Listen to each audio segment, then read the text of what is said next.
आज हम 8 ग्रेड अभ्यास पुस्तिका कक्षा 8 विषय हिंदी पाठ 24 के प्रश्न उत्तर लिखेंगे। तो सबसे पहले हम पाठ 24 देखते हैं। ये देखिए पाठ 24 महर्षि परशुराम यानी परशुराम जी के बारे में ये पूरा पाठ दिया है। तो इसके प्रश्न उत्तर देखते हैं हम। बहुविकल्पीय यानी प्रश्न उत्तर जो हैं अभी बहुविकल्पीय रूप में दिए गए हैं। बहुविकल्पीय वे प्रश्न होते हैं जिनमें एक प्रश्न के कई विकल्प होते हैं। जैसे इसमें एक प्रश्न के 4 विकल्प हैं, उनमें से एक विकल्प सही है जिस पे हमको सही का चिन्ह लगाना है और नीचे उसको लिखना भी है। तो देखते हैं हम पहला प्रश्न। महर्षि परशुराम पाठ के आधार पर शास्त्र ज्ञान के साथ साथ किस बल की आराधना आवश्यक है? उत्तर है इसका पहले हम विकल्प देखेंगे। ए मनोबल, बी शस्त्र बल, सी शारीरिक बल और डी धन बल। तो इसका सही उत्तर है बी शस्त्र बल। तो बी वाले विकल्प पे सही का चिन्ह लगा लें और नीचे इसको लिख भी लें। अगला प्रश्न है दूसरा। महर्षि परशुराम ने दक्षिण भारत के उपेक्षित जनसमूहों को क्यों संगठित किया था? इसके विकल्प देखते हैं। ए सैनिक उत्थान के लिए, बी जातीय उत्थान के लिए, सी सामाजिक उत्थान के लिए, डी पारिवारिक उत्थान के लिए। तो इसका सही उत्तर है सी सामाजिक उत्थान के लिए। सी वाले विकल्प पे सही का चिन्ह लगाएं और नीचे इसको लिखें भी। प्रश्न क्रमांक तीसरा परशु का अर्थ है यानी परशु का अर्थ क्या है? ये देखिए विकल्प देखेंगे। ए धनुष, बी खड़ग, सी भाला, डी कुठार।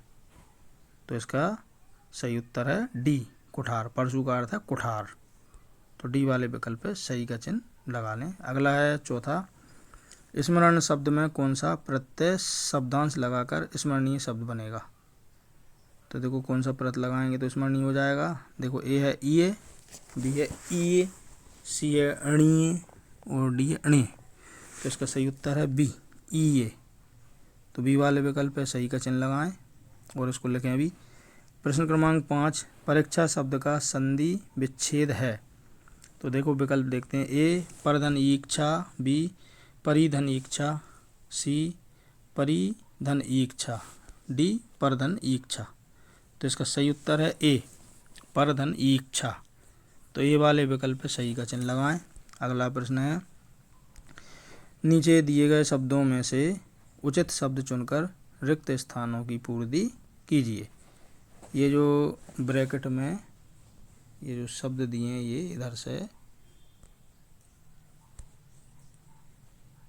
ये ब्रैकेट में जो शब्द दिए हैं इनके उपयोग करके हमको नीचे रिक्त स्थान भरना है। तो देखते हैं। ये देखिए छठवा। परशुराम के पास का परशु भगवान शिव ने दिया था यानी परशुराम के पास जो परशु था वो भगवान शिव ने उनको उनके तपोबल के आधार पर दिया था। तो इसमें प्रश्न क्रमांक 6 के रिक्त स्थान में शिव लिख लें। प्रश्न क्रमांक 7 है। बदक्कन कलरी को वर्तमान में मार्शल आर्ट कहा जाता है।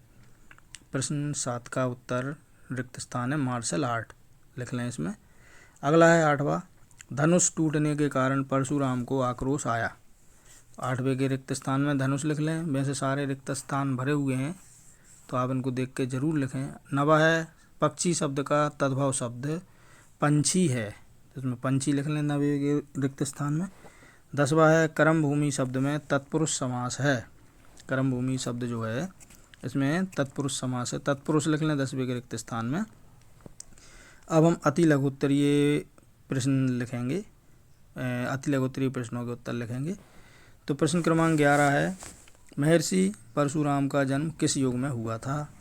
तो इसका उत्तर है महर्षि परशुराम का जन्म त्रेता युग में हुआ था। अगला है 12वां। पाठ के आधार पर महर्षि परशुराम की वंश परंपरा के व्यक्तियों के नाम क्रम से लिखिए। ये देखिए उनके परिवार के वंश परंपरा के नाम लिखना है।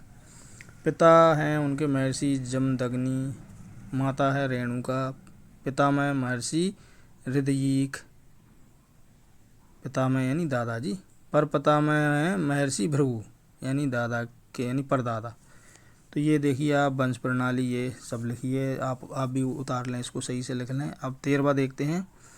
पौराणिक ग्रंथों और जनमानस में महर्षि परशुराम की कौन सी छवि अंकित है? तो इसका उत्तर देखिए, पौराणिक कथा के अनुसार महर्षि परशुराम को विष्णु के छठे अवतार के रूप में माना जाता है।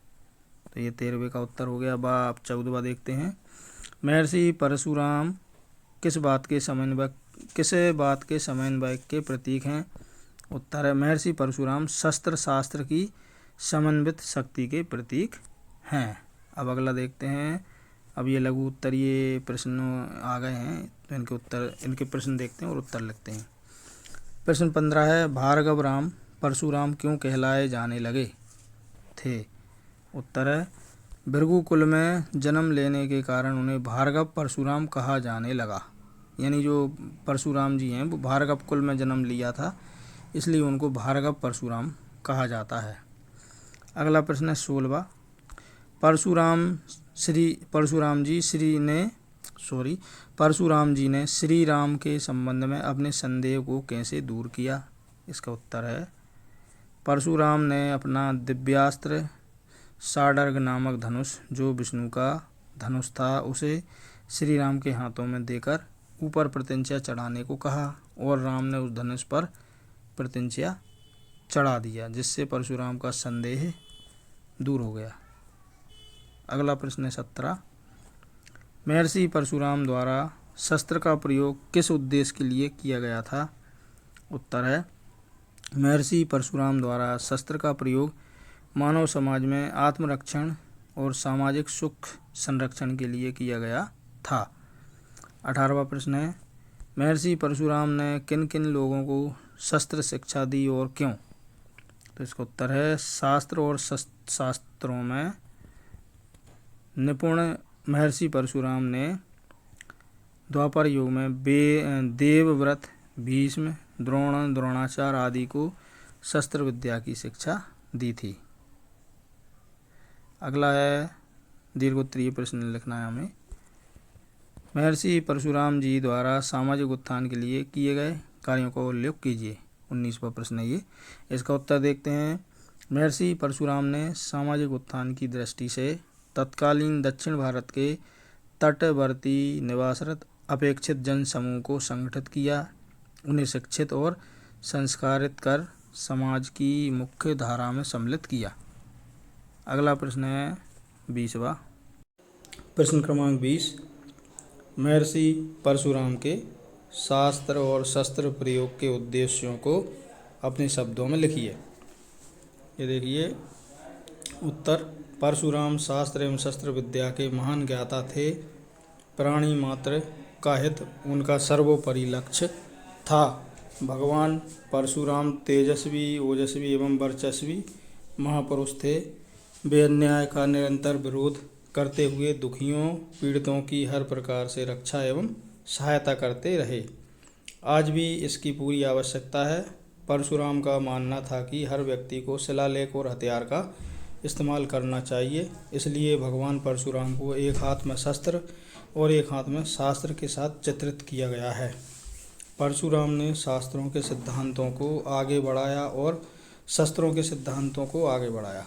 उन्होंने सभी अस्त्र शास्त्रों का विकास और उनका प्रयोग भी सिखाया। महाभारत काल के भीष्म, द्रोण और कर्ण जैसे कई महान योद्धा परशुराम के शिष्य थे। परशुराम ने ही भगवान श्री कृष्ण को सुदर्शन चक्र दिया था। परशुराम के बारे में कई कहानियाँ प्रचलित हैं। ऐसा माना जाता है कि उनका असली नाम राम था, लेकिन जब भगवान शिव ने उन्हें अपना परशु अस्त्र दिया, तब से उन्हें परशुराम कहा जाने लगा। इसी के साथ हमारा पार्ट 24 यहाँ पर समाप्त होता है। यदि आपको हमारा ये वीडियो अच्छा लगा हो तो हमारे वीडियो को लाइक अवश्य करें और कमेंट सेक्शन में जाकर आप हमें महत्वपूर्ण सुझाव भी भेजें। इसी प्रकार के और वीडियो यदि आप देखना चाहते हैं तो हमारे चैनल को सब्सक्राइब अवश्य करें। धन्यवाद।